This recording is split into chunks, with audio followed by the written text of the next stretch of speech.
Ma egy csodálatos témával készültünk, az egyéni személyre szabott infobusztokkal. Ez a harmadik hívásunk. Augusztusban az összes picit különböző volt. Szerintem a Custom Infobus, tehát az egyéni Infobus szerintem az az egyik legtöbbet használt eszköz Limbic Arknál. Szerintem lehet eléggé komplex és bonyolult is, de nagyon örülök annak, hogy Dr. Cook itt van, és segít nekünk. Jó, hogy itt lehetek, sziasztok! Jó látni titeket. Mielőtt belekezdek, egy-két dolog. Még egyszer ez a harmadik hívásunk a 4 hívásos sorozatunkban. Hogyha megnézed a meghívót, akkor látod a linkeket az első és a második híváshoz. Ha még egyszer meg szeretnétek nézni őket, vagy meg szeretnétek osztani barátokkal YouTube-on keresztül is, azt nyugodtan megtehetitek, és regisztráljatok a következő heti hívásra, az a házi állatokról fog szólni, tehát örülök annak, ha jövő héten is találkozunk. Ma lesz egy élő kérdez-felelek részünk is, tehát ha van kérdésetek Dr. Cook felé, és hogy válaszolja meg kérdéseket, akkor írjátok be a chatbe, talán időben megtehetnétek, mert biztos, hogy elég sok kérdés lesz, és nem tudjuk megválaszolni majd az összeset, de megpróbáljuk mindenképp. Tehát Ron Spence, a Master Affiliate-ünk is itt van, és nagyon örülünk annak, hogy itt vagy, és nagyon örülünk annak, mi mindent teszel, értünk. De Dr. Cook, kezdjünk bele, tehát az egyéni infobusz, tehát hol kell kezdeni egyáltalán ilyen szuper dologgal? Az első diával legtöbbször. Igen, az elején kell kezdeni, hát igen, ez így van. Tehát hadd nézzük meg, hogy meg tudom-e osztani a képernyőmet. Scott, be kéne kapcsolnod, vagy engedélyezned kellene. Szóval van egy prezentációd, remélem egy pár információval kezdődik, hogy miről beszélhetünk és miről nem. Igen, az amivel mindig kezdünk, ugye, George? Persze, mindig ebben kell kezdeni. Itt van Dóri is, nagyon jó, hogy itt vagy, örülünk neki. Nagyon sok barátunk van egész világról, nagyon sokan Magyarországról, és nagyon sokan Olaszországból is. Élő tolmácsolásunk is van olaszra és magyarra. Köszönjük a tolmácsunk munkáját, Blanka és Roland. Szuperek vagytok, köszönjük. Tehát Dr. Cook, látom az első dia már itt is van, és kezdhetjük is. Szóval kicsit még igazítanom kell a képernyőn, és akkor most már kezdhetek is. Szuper!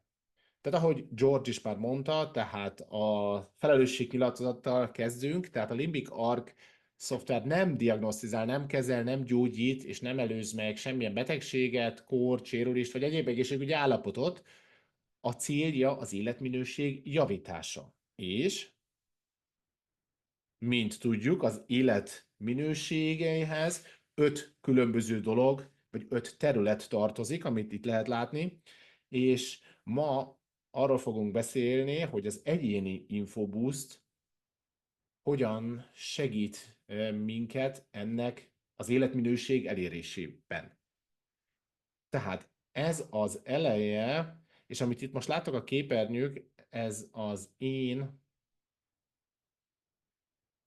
Limbic Arc fiókom, illetve az én applikációm egy pár nappal ezelőtt, amikor ezt a PowerPointot összeállítottam, és volt egy infoboostom, ami be volt kapcsolva, amit itt láttok, és hogy egy új egyéni infoboostot csináljak, rákattintok erre a gombra, és akkor ide jutok, és akkor erre a nyílra rá kattintok, és akkor felbukkan ez a menü, és a custom az egyénire kattintok.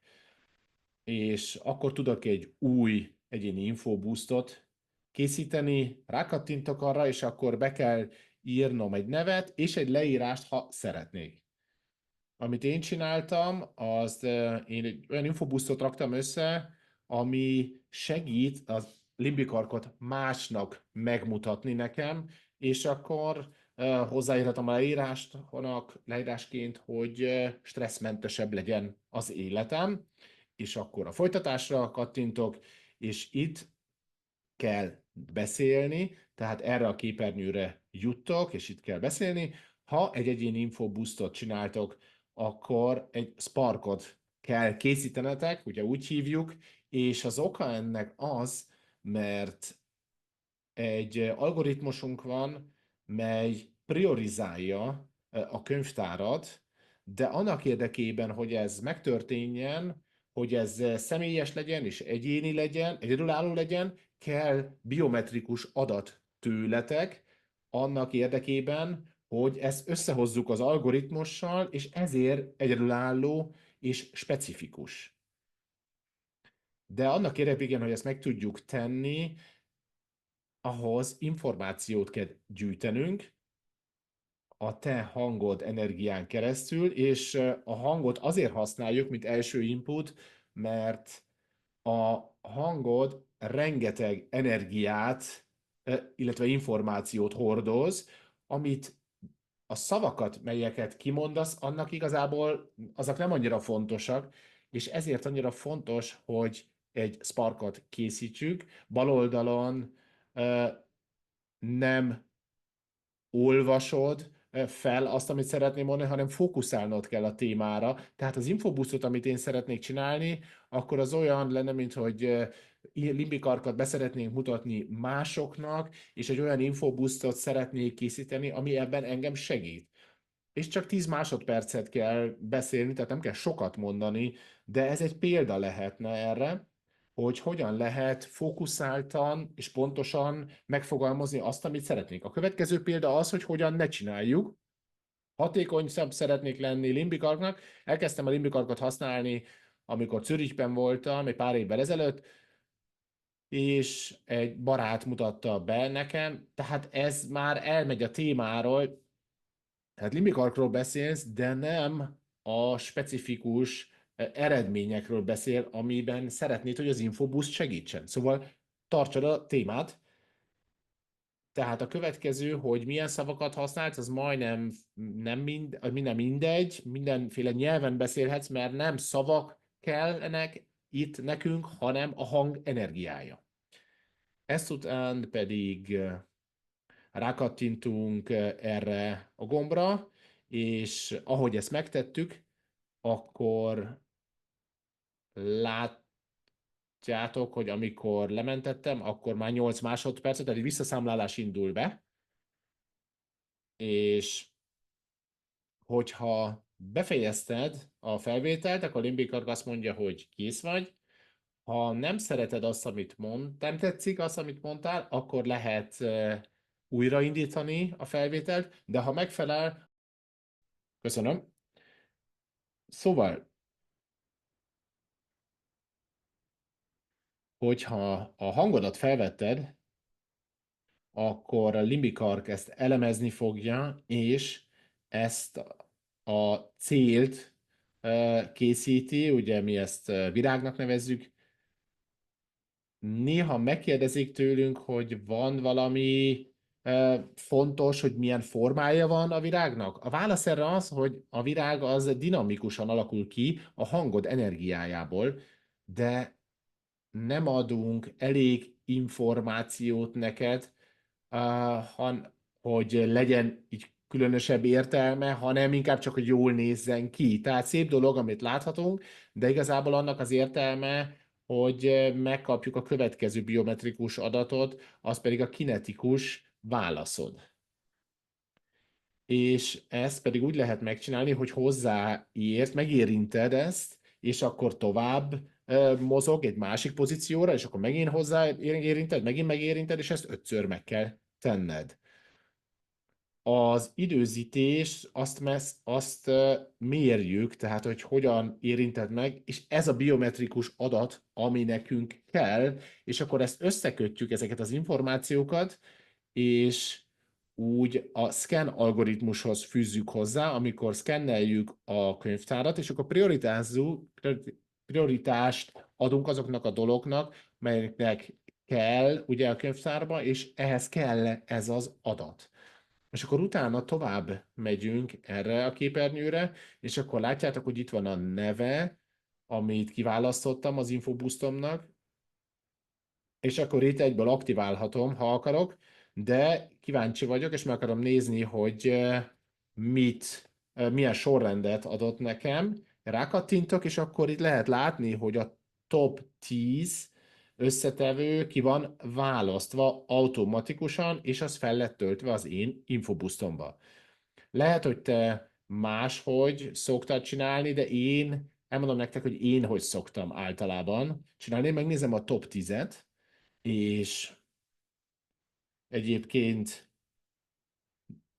néha gyorsan csinálom, megnézem, hogy mi van fönt, és akkor látom, hogy Eric Shenman van, ez egy akipunktúrás pont, és hogyha ezeket nem tudom, hogy mik ezek, akkor ez agyag, és akkor, ha nem tudom, mi ez, akkor rákattintok.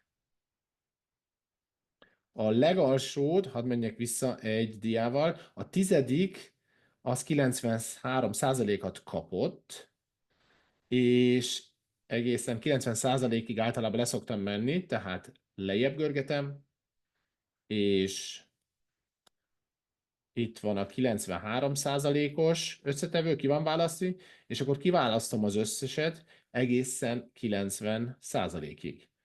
És odafigyelek, hogy mik azok persze, különböző akupunktúrás pontok, különböző élelmiszerek, és legalul az egy homeopatikus potenciál, az egy LM. Ugye én értek a homeopatikához, ezért a következőt csinálom, tehát aktiválod az infoboostodat, ilyenkor nem kell más csinálnod, de mivel egy homeopatikus potenciál itt felmerül, akkor szívesen hozzáadok többet, kicsit több lóerőt ad az egésznek, tehát akkor rámegyek ide az összes összetevőre, és rákattintok az összetevő kategóriákra. Hogyha összetevőket berakjunk a könyvtárba, különböző kategóriákhoz rendeljük hozzá, ahogy megfelelőek, és akkor itt lehet látni, angolul ABC sorrendben vannak, és akkor lemegyek a homeopatikus potenciálokhoz, és ha rákattintok erre a nyírra, és akkor megnyitja ezt a kategóriát, és akkor felül látjátok az egy elemet, és az már ki van választva, az ki van pipálva, az már benne volt, az már be lesz töltve az Infoboostomba. Tovább megyek, és akkor látok még egy pár potenciált, melynek van értelme, egyből alatta, ezért ezeket is kiválasztom, és utána ezt itt becsukom, és akkor visszajutok erre az oldalra, és akkor tudom, hogy benn vannak azok az összetevők, melyeket akartam, és a alapbeállítás 14 nap, és ez is benne lesz 14 napot, ezért rákattintok az aktiválásra, erre a gombra, és akkor visszajutok arra az oldalra, ahol megmutatja, hogy két aktív infoboostom van. Az egyik, amikor még beléptem, és az másik, amelyeket most készítettem. És itt lehet látni, hogy szeptember 1-én fog lejárni. Most pedig a következő dolog, amit csinálok, hogy rákattintok a menüre, ami itt van, és hozzáadok egy szertet, és ezt azért csinálom, mert ezt mindig meg szoktam tenni. És az oka annak az, hogy vannak talán tudatalatti akadályok, hogy ne tudjam megosztani a limbik arkot olyan jól, és talán nem tudom, hogy mik ezek. És hogyha ugyanazt a hangot, vagy ugyanazt a Sparkot használom, és csinálok egy Cert Info Boostot, akkor azt az információt adja nekem, ami nekem szükséges ahhoz, hogy ezeket a tudatalatti akadályokat áthidaljam. Tehát rákattintok az aktív szörtökre, és azt mondja, nincs beállítva, rákattintok arra, hogy egy új Cert Info Boostot akarok készíteni, akkor hangfelvétel, és hogyha erre rákattintok, akkor nem kell még egyszer egy mintát adnom, mert már csináltam egyet, és ez a Spark megmarad aktívan 24 órán keresztül. Ha rákattintok, és akkor azt mondja, hogy hey, ezt nem kell megcsinálnod, de itt vannak az eredmények, és akkor most megvan ez a 3 zóna, melyek egyensúlyon kívül vannak, az 1-es, 2-es és a 11-es, és amelyik a legnagyobb mértékben nincsenek egyensúlyban, azok relatívak az én előző hangfelvételemhez. Tehát lehet, hogy ez rámutat arra, hogy mik ezek a tudatalatti szabotáló tények. És akkor, ahogy ezt előző héten elmagyaráztunk, amikor a szörtről beszéltünk, kiválasztom azokat az összetevőket, és ezek akkor itt megjelennek, rákattintok az aktiválásra, és akkor ez a Search Info Boost 24 órán keresztül aktív lesz, és ugye erről beszéltünk előző héten. Tehát akkor most megvan az InfoBoost, az aktív InfoBoostom és a Search InfoBoostom is ebben egy hangban működik, és akkor már készen is vagyok. De van még egy dolog, amit meg szeretnék osztani veletek. Ezt hozzá adhattam volna az előző folyamatban, de ezt így szét akartam választani annak érdekében, hogy egyértelműen megértsük, hogy hogyan tudjuk hogy ezt a kategóriát, Common Foods, tehát az élelmiszerek kategóriáját legjobban.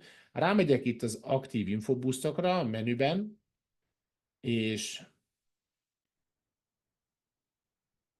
kiválasztok, hogy új infoboost, és az egyedit, és ugye mindig megvan a hanginformációm, de rákattintok itt, adok egy új nevet nekik, élelmiszerek, és akkor itt van a hangenergia, és megint beindítom, és nem kell egy új hangmintát készítenem, de itt akkor rákattintok az összes összetevőre, és akkor az összetevő kategóriáit választom ki, és hogyha ezt megnyitom, akkor legörgetem, és akkor elérkezek a közös élelmiszerek kategóriára, és akkor azt megnyitom, akkor ezt látom.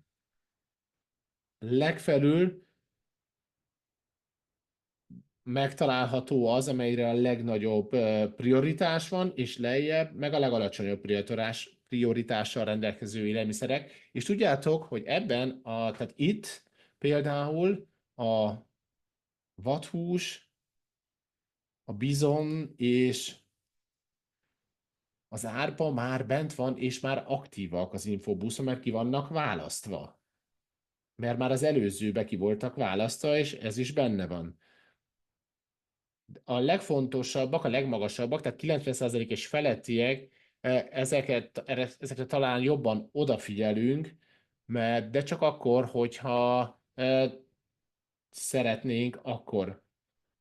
Tehát itt meg lehet nézni, hogy talán vathúsból ehetek többet, tehát ezt használhatom a mindennapokban is, és legalul erre nagyon kíváncsi vagyok, mert ezek mutatják a legalacsonyabb prioritást, és a 10% vagy alattiak azokra odafigyelek, és azokat el szeretnéd kerülni. Jó lenne elkerülni 10 napig. Tehát koffein, zeller, például többek között ott vannak, és akkor lehet egy listát készíteni, rá ragasztani a hűtődre, és akkor emlékszel arra, hogy milyen élelmiszereket hanyagoltnál talán erre a hétre. Ennek az előnye nem az, hogy te allergiás vagy a koffeinre, vagy valami másra, tehát ez nem egy ételallergia teszt, tehát erre nem következtethetünk, de egészséges talán az étrendedet kicsit megváltoztatni, és ne mindig ugyanazt egyed, amikor éppen nem jó neked. Tehát szeretnél különböző változatosságokat, és hogyha ezt meg szeretnéd változtatni picit, akkor megváltoztatod, lehet, hogy egészségesebb leszel. Tehát én ezt arra használom, hogy tudjam egyszerűen, hogy a testem nem akar a következő 7 napban koffeint. És hogyha nem iszok, vagy ha nem használom koffeint, akkor vagy ha nem iszol soha, akkor lehet, hogy meg kéne nézni a termékeket, melyeket eszel vagy iszol, hogy abban talán mégis van koffein, de talán a zellert is elhatnád, talán, vagy az articsókát, tehát ezeket talán fölírhatod, és akkor egy hétre ezeket mellőzöd, és utána ezt 7 nap múlva megismétled. Általában, hadd menjek vissza, megyek még egyszer, általában 7 nap alatt, ha ezt megismétlem, ezt a gyakorlatot 7 nap múlva, akkor szerintem azok a legalsó 3 összetevő más lesznek, és mások lesznek azért, mert ezeket 7 napig elkerültem, és különbözőek lesznek, mert ez egy energetikus evaluáció, szóval ez nem egy allergiateszt még egyszer. Tehát egy vicces történet ebben kapcsolatban, egy pár hónappal ezelőtt megcsináltam ezt, csokoládé volt az egyik legalsó összetevő. És én szeretem a csokit. És ettem mindig csokit, ugye elég jó csokoládét, így csokoládét szoktam kapni mindig, tehát gondoltam, jó, egy hétig nem eszek, és megtettem akkor egy hét múlva újra, és utána a csalódott voltam, mert a csokoládé megint ott volt legalul, és akkor mondtam, na jó, még egy hetet kihagytam, mellőztem, és a harmadik héten is, és tényleg meglepett engem, hogy mindig ott volt, mert már 3 hétig nem ettem csokoládét. És utána ehettem volna egy nagyon jó csokoládét, és nem tudtam ellenállni, és mondtam, na hát lehet, hogy hát ha már itt a lehetőség, és megettem, és rosszul éreztem magam utána. Tehát a testem egyszerűen sokáig nem kapott csokoládét, és már hozzászokott, és akkor használtam, és ettem megint csokoládét, akkor egy reakciót hívott elő. Tehát ennek eredményeképp nem eszek csokoládét azóta. Tehát talán lesznek, vagy vannak ilyen tapasztalatok nektek, de általában nem. Általában látjátok, hogy ezek hétről hétre változnak, és ezt ti is változtathatjátok, és ez egy jó dolog. Tehát 7 nap múlva megismétlitek, és az életetek minősége javulni fog, jobb lesz. El tudom mondani nektek, hogy az információ, melyet én kaptam az élelmiszer tapasztalataimból, ez javította az életminőségemet. Egészséges vagyok, egészségesebb vagyok, amit nem eszek csokoládét. Szomorú vagyok, de ez tényleg így van. És ez volt az utolsó diám, George. Köszönöm szépen, Dr. Cook. Tehát ami szerintem fantasztikus, az, hogy bemutattad ebben a példában nagyon egyszerűen és egyértelműen az egyéni infobuszot. Tehát ha megnézitek, akkor ezt, tehát azt a félelmet talán, amikor ugye nehezen beszélünk másokkal a nimbikarkról, tehát ez egy egyéni infobuszod, és ennek nevezted el, és átvetted azokat a példákat, meg a szörted hozzá az érzelmi blokkokkal együtt, tehát ezt egyszerűen a limbik arkkal csinálhatod, infobuszot csinálhatsz igazából minden témával kapcsolatban, ami éppen aggaszt. És ez egy nagyon jó példa szerintem annak érdekében, hogy hogyan használjuk hatékonyan egy egyéni infobuszot. De tudjátok, a mai hívásunkon itt van Ron Spence, Ron az egyéni infobuszokban, hát ő az egyéni infobuszok királya, mert nagyon sokat készített már, és biztos segít nektek abban, hogy megtaláljátok ezeket ti is, de Ron, talán ha van egy percet arra, hogy kicsit meséljél az egyéni infobuszokról a te szemszögödből, hát persze. Tudjátok, minden alkalommal, amikor ezeket csinálunk, akkor mindig tanulok valamit Dr. Cooktól az élelmiszerekkel kapcsolatban. Például, hogyha én nagyon sokat eszek valamiből, akkor tudom, hogy néha nagyon alacsony helyen helyezkedik el ez az élelmiszer, gondoltam, hogy miért van ez így? Hát a testem azt mondja, hogy egyél valami mást. Elég ebből. Na mindegy. Tehát, hogy én miért használom az egyéni infobuszokat, az a következő. Először is már több mint 40 éve kutatok ebben a témában, nagyon sok, nagyon jó dologra jöttem rá, és ebből merítek. És ezek olyan kutatások, ha még megmutatják, hogy a különböző összetevőknek hatása van a fizikai világnál a világra. Tehát minden alkalommal ez az információ, amit elér engem, azt kipróbálom. És egyébként, hogy interneten vagytok, és valami szuper dolgot találtok, és ilyen 300-400 dollár egy formulára, akkor aztán ennyi pénzt nem akarok kiadni, 300-400 dollárt erre. Most meg kipróbálhatod a mi eszközünkön, mielőtt fizikálisan kipróbálod. Tehát nagyon sok pénzt megspóroltam, mert egyéni infobusztokat állítok össze, hogy kipróbáljak valamit. De amikor a Dr. Kurt a szavakról beszélt, hogy ez nem annyira fontos, ez abban emlékeztet, hogy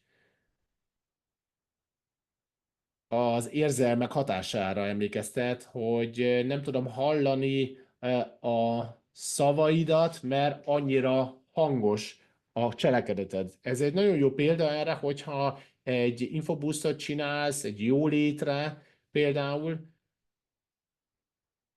akkor sokszor azt szoktam mondani, hogy életminőség változásról beszélünk ilyenkor. Tehát, hogyha több bőséget szeretnél, de az életedben a cselekedetek hiányoznak. Tehát olyan dolgokat csinálsz, amik akadályoznak, az érzelmeid ereje akkor sokkal erősebben átjönnek, hogyha egyszerűen meg szeretnéd változtatni ezt a helyzetet, és bőséget és jólétet szeretnél. Tehát ennek nagyon jó hatása van arra, hogy milyen mutatja, milyen sikeres lehetsz, hogyha valaki meg azt mondja, ez tényleg én használom, de nincs nagy hatása rám, mindig arról szól, hogy mit csinálsz az életedben, és a cselekedetek ebben negatív irányba mozgathatják el.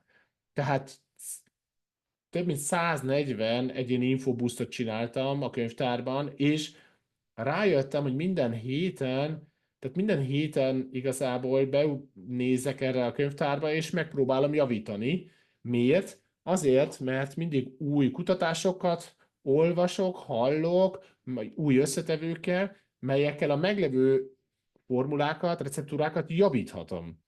Nemrég, egy pár hónappal ezelőtt rájöttem, hogy szinte az összes formulát javíthatom a mesterséges intelligenciával, mert találok akkor új összetevőket, melyek segítnek, és általában 10 vagy több összetevőt még hozzáadok, azért, mert voltak olyan kutatások, melyekről nem tudtam, és a mesterséges intelligencia felhívta a figyelmemet rá.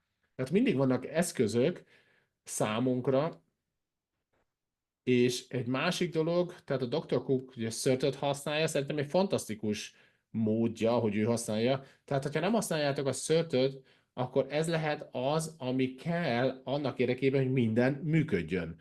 Azért, mert az érzelmek, igazából én is arról hallottam, hogy az érzelmek mindig a tudatalattiba vannak bezárva, és hogyha be van zárva egy érzelem, egy negatív érzelem, akkor ezt fel kell szabadítani, hogy minden működjön, és ez egy fantasztikus eszköz annak érdekében, hogy minden másik formula sokkal jobban működjön.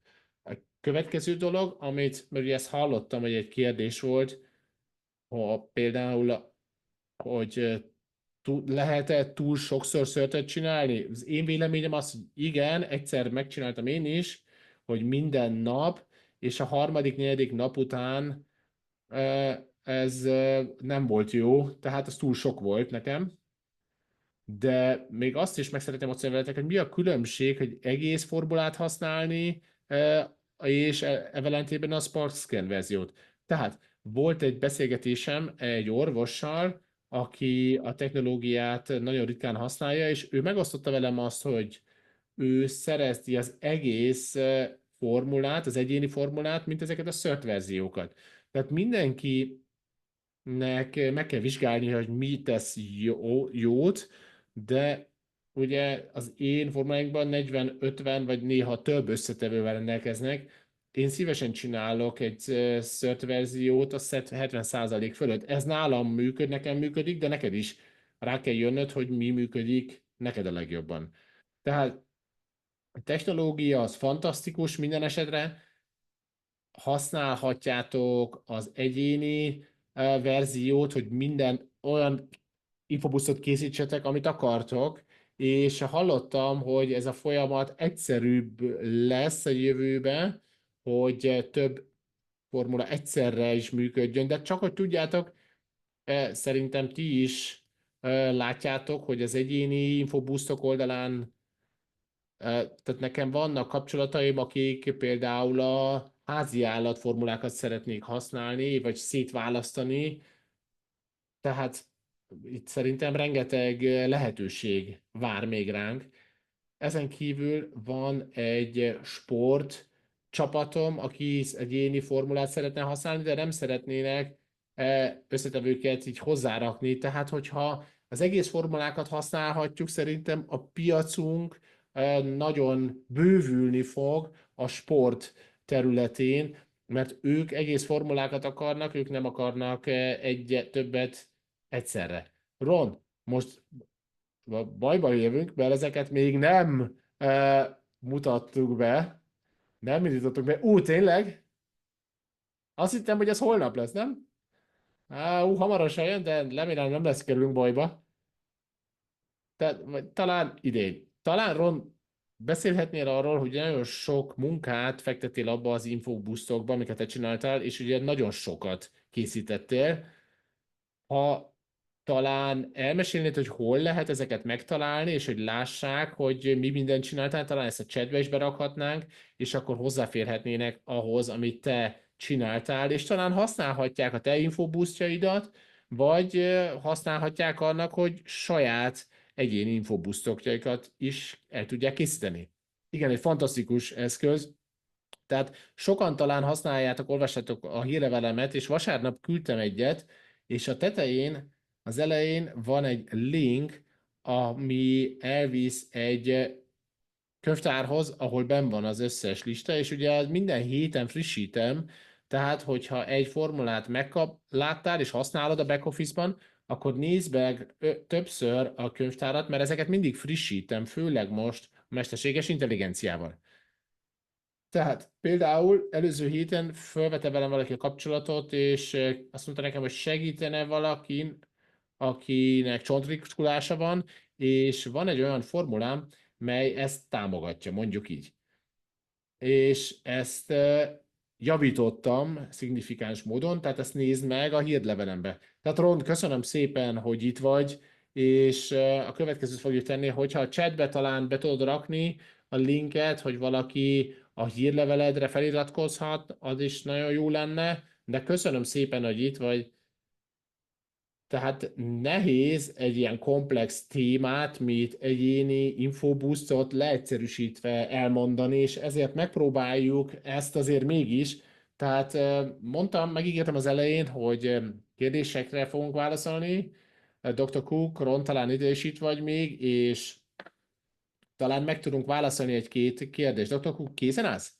Igen. Első kérdés, ez Gail. Gail, nagyon örülök, hogy itt vagy. Megkülönböztetnéd egy infobuszba, ugye van 5 elem, 5 női, 5 férfi, van 2 nemi, tehát tudnál adni nekünk itt egy-két információt a nemekkel kapcsolatban? Tehát a férfi az a férfi, a nő meg a női. Igen. Tehát a férfi és a női, tehát az elején csináltuk, és még mindig adunk hozzá, azok az egy összetevők listája, melyek a valós világban előnyekkel rendelkeznek férfiak számára. És a másik, a többi meg nők számára. Tehát az öt elem, ugye női és férfi, ezeket orvosok, azt hiszem Magyarországon készítették, ne arra jöttök, de elfelejtettem a nevüket, de ők kutattak, ők rakták ezeket össze, és készítették. Az 5 elem elméletén alapszik, ez egy kínai orvoslás teóriája, hogy hogyan lehet az optimális egészséget elérni. Ezek pedig kicsit összetettebbek, mert kicsit komplexebbek, hogy hogyan vannak összerakva, hogy hogyan használhatod ezt az 5 elemes infoboostot, tehát beindítasz egy Spark Scan-t, és akkor kiválasztod az összetevőket 70%-ig, tehát ha nő vagy, akkor lemész 70%-ra, és ha férfi vagy, akkor is lemész 70%-ra, 100%-ig, és általában, amit én szoktam csinálni, én 90%-ig szoktam lemenni, de ebben az infobuszban ott van értelme 70%-ig lemenni, mert így készítették. Oké. Oké, menjünk tovább. Krisztina kérdezte, hogy csinálhatok egy hangmintát az édesanyámnak, mely demenciával szenved, vagy a lányomnak, annak anélkül, hogy tudna róla. Tehát az első válasz igen, lehet, tehát csinálhatsz egy infoboostot, ahogy tehát lehet egy személy, akire, tehát te, mint személy irányíthatod valakire az infoboostot, és beszélhetnél ő személy helyébe, mint egy meghatalmazott. Tehát, hogyha az édesanyád demenciában szenved, akkor ő ezt nem tudja megcsinálni, de a kapcsolatotok miatt ugye ez megfelelően működik. És valószínű, ez egy Friends and Family-ben csinálnám, tehát beindítanék egy fiókot édesanyámnak, és akkor beindítanám az ő fiókján keresztül. A második kérdéssel kapcsolatban az pedig az volt, hogy a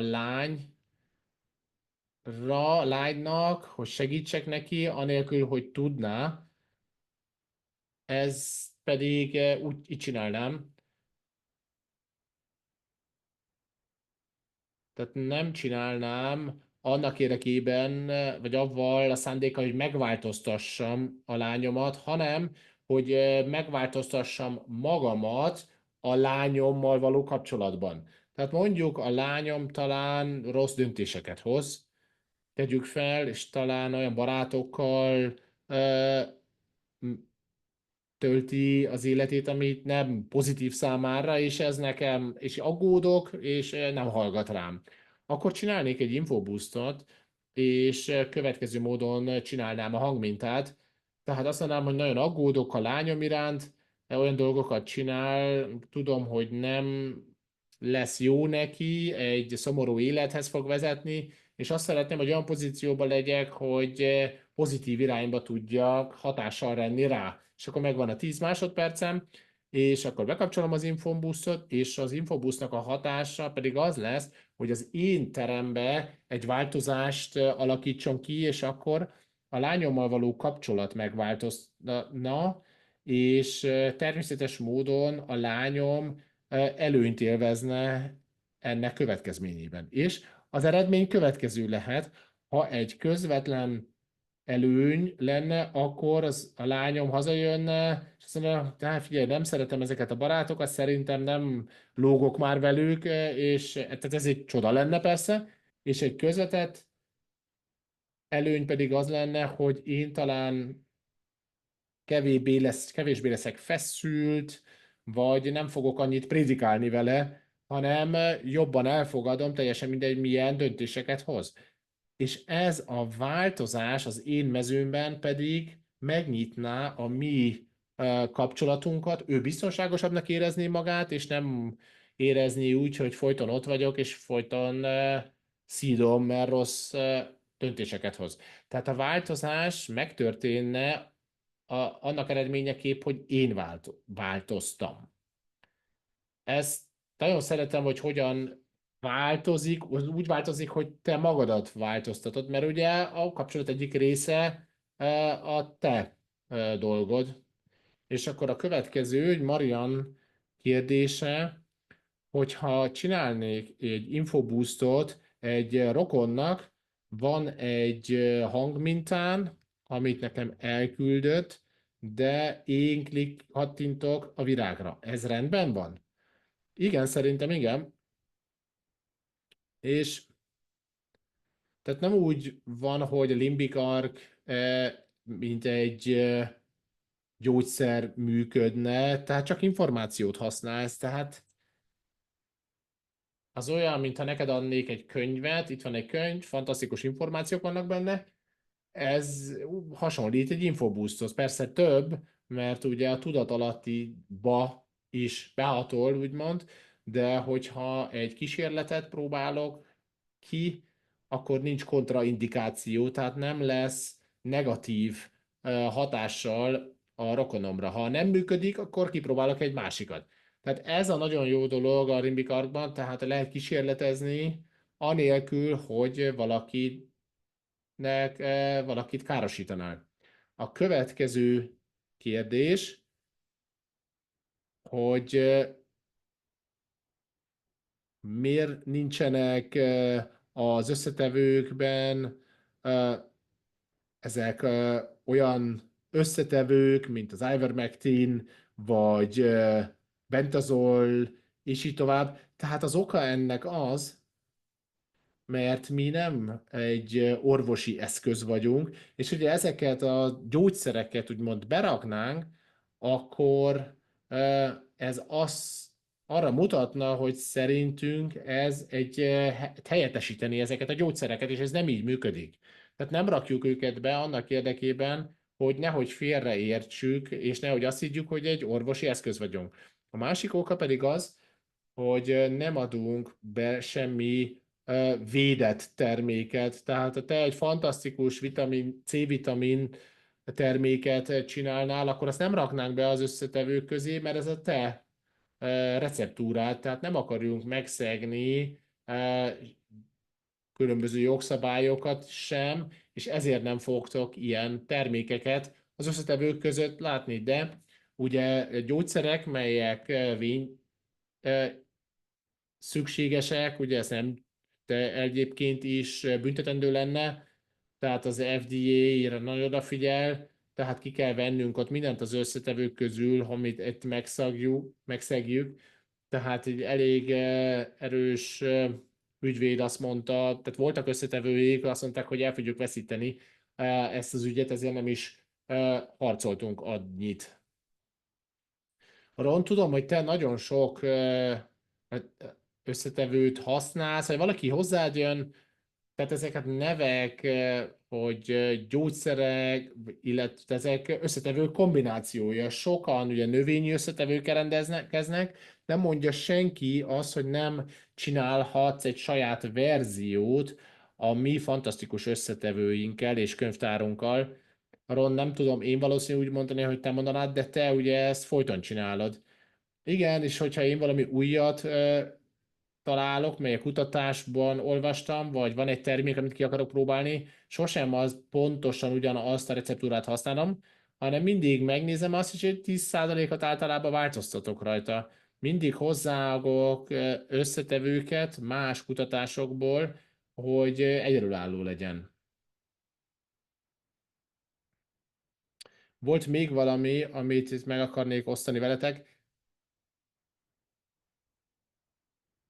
Én mindig meg szoktam kérdezni, ti is valószínű, hogyha valaki csinál hangmintát, és a top 10-et megmutatja, és nem tudják, hogy mi a definíció, rákattintanak, akkor talán egy nő, és talán egy férfi termékről van ott, vagy összetevőről van szó, és akkor a párnak ennek problémája van. De ehhez az én válaszom pedig az, hogy az úgy szokott lenni, hogy fitokémiai összetevők, növényi összetevőkből rengeteg van, és mindenféle dolog benne van.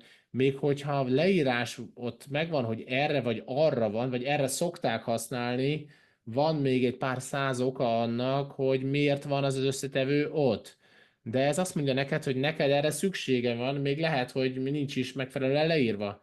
Tehát a te ősi intelligenciád tudja, hogy erre neked szükséged van. Tehát, hogyha a, a hölgy, a lányomnak a vitaminját kiválaszom, lehet, hogy van valami előnye számomra, tehát ez nem csak marketing itt. Persze. Tehát lehet, tudom, hogy meg tudtátok nézni a chatet. Adrián egy fantasztikus példát osztott meg velük, hogy hogyan tudjunk egyszerűen az tudatunkkal kapcsolatban maradni, elolvashatjátok később. Köszönöm szépen, hogy a sztoridat megosztottad, de van itt egy kérdés hozzá Adrientől, hogy milyen erős ez a mindennapi emlékeztető annak érdekében, hogy a mi tudatunkkal ugye ez együtt, tehát hogy kapcsolatban maradjunk. Ugye mindennapi emlékeztetőt gondolkodnunk kellene erről? Mit szólsz te ehhez? Hát ahogy a limbikark össze van rakva, egy folyamatos információt kapsz, és periódikusan kapsz tudatosan egy emlékeztetőt. Tehát lehet, hogy kapsz egy üzenetet, vagy egy e-mailt, vagy a naptáradban valami, tehát lehet, hogy nem is nézel arra, mint például az élelmiszerek, melyeket a hűtőre ragasztasz, egy tudatalatti és egy tudatos inputot is kapsz. És hogyha megpróbálod megváltoztatni az energia meződet, akkor ezek a mindennapi, akkor ezek a mindennapi emlékeztetők kritikusak. De hogyha tudatalattiban följön, akkor ezek az emlékeztetők elegendőek, a tudatalattiak, tehát nem kell a hűtőre ragasztanod ezeket az emlékeztetőket. Oké, értem. Tehát igen, a testünk rengeteg dolgot csinál, ugye a legokosabb dolgok automatikusan történnek a tudat alatt, és tudatosan odafigyelni dolgokra szerintem segít, szerintem ez mindenképpen megfelelő, és mint egy megfelelő eszköz kell használni. Oké, tehát utolsó kérdés. Látom, hogy sok van, nem tudunk mindent megválaszolni, ne haragudjatok. Örülnék annak, ha még több időnk lenne, de Dr. Cook, itt a homokordról szó, tehát a homeopatikus potenciálok adnak egy olyan csomagot, hogy nem kell mást kiválasztani? Tehát a gyors válasz erre az az, hogy igen, hogyha egy homokord felbukkan, akkor az elég. Tehát talán emlékeztetném még egyszer mindenkit, hogy nehéz egy magas szinten ezeket a témákat megvitatni és megbeszélni. Ha egy órát szeretnél Dr. Cookkal tölteni a homeopatikáról, akkor rájönnél, hogy a legtöbb dolog homeopatikában már ugye benne van a limbikarkban, nem kell egy szakértőnek lenned ezen a területen, hogy ki tud használni ezeket, csak használni kell a limbikarkat, már be van építve. Tehát Dr. Cook, köszönöm szépen. Mindenkinek egy emlékeztető szeretnék adni, hogy küldünk majd egy meghívót ki a jövő hétre. Háziállatokról fogunk beszélni, úgyhogy gyertek mindenképpen jövő héten is. Közben pedig küldjük majd a linkeket ennek a hívásnak a felvételéről. Utolsó, végső szó, Dr. Cook. Nagyon szuper volt itt lenni. Ron, szuper, hogy itt voltak. Köszönöm szépen, hogy te is hozzátettél a mai tehát lehet látni, hogy Ron őszebb, mint én, mert több haja van, meg szakálla. Igen, tudod, te fiatalabb vagy, úgyhogy te vagy a junior. Igen, köszönöm szépen, tehát köszönöm ezt az emlékeztetőt is. Tehát nagyon szeretek titeket, és alig várom, hogy jövő héten újra találkozunk. Köszönjük, Dr. Cook, sziasztok!